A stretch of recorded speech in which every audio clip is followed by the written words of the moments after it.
magsusutay tayo ng ng giniling na baboy. Maraming sili at chicken bawang, sibuyas.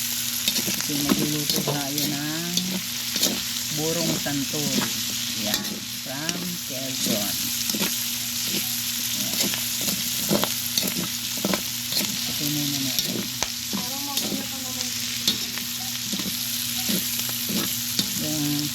Yung gata ay pinipiga pa.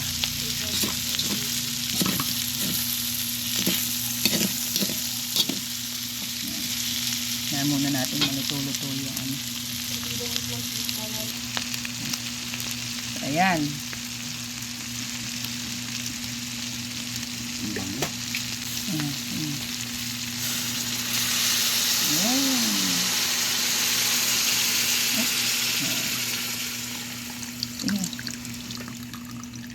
Ano na kasi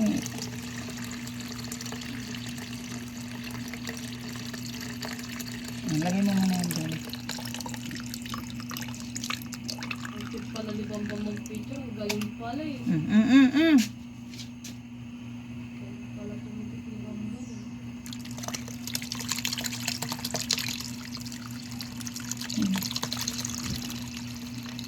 Pangalawang gata to.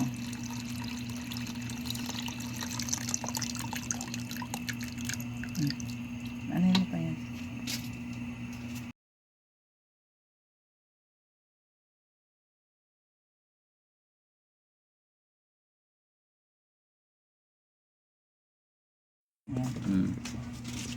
Ayan. Tatambog na natin yung santol hanggang sa tapos pakukuluin natin siya ng pakukuluin. Pinigaan po namin yan ng 2 beses yung pigang-piga para matanggal yung asin.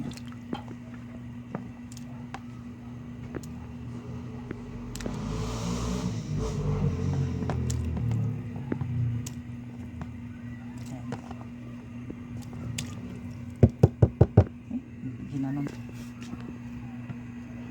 Tapos haluin mo.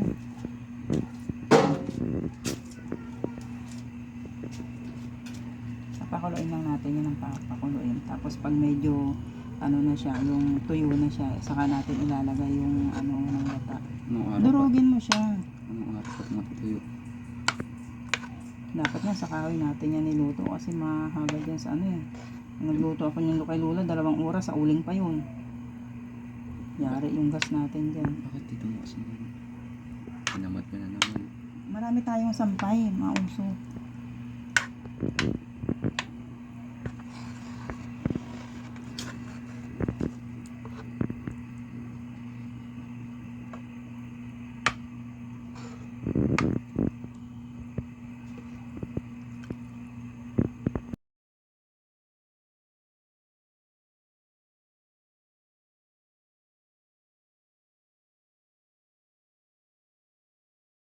Yan ang itsura niya. Pagka pakukuluin lang natin siya ng pakukuluin. Shout out sa mga Bicolano at saka sa mga taga Quezon na alam tong ganitong luto. Ayan. Kumukuloy na siya. Pakukuluin lang natin siya ng pakukuluin para maluto yung yung santol. Tapos pagka iga na siya,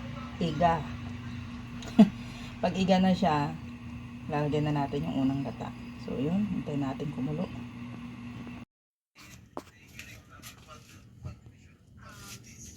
So ayan.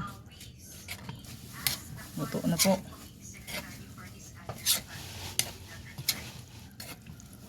3 oras. 3 oras niluto. Ayan, nagmamantika siya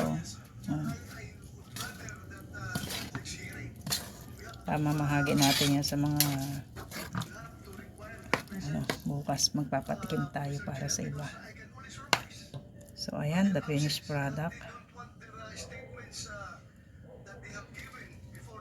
Ako hindi na ako kakain kasi mag-aalas 11 na. Anak ko na lang. Yan.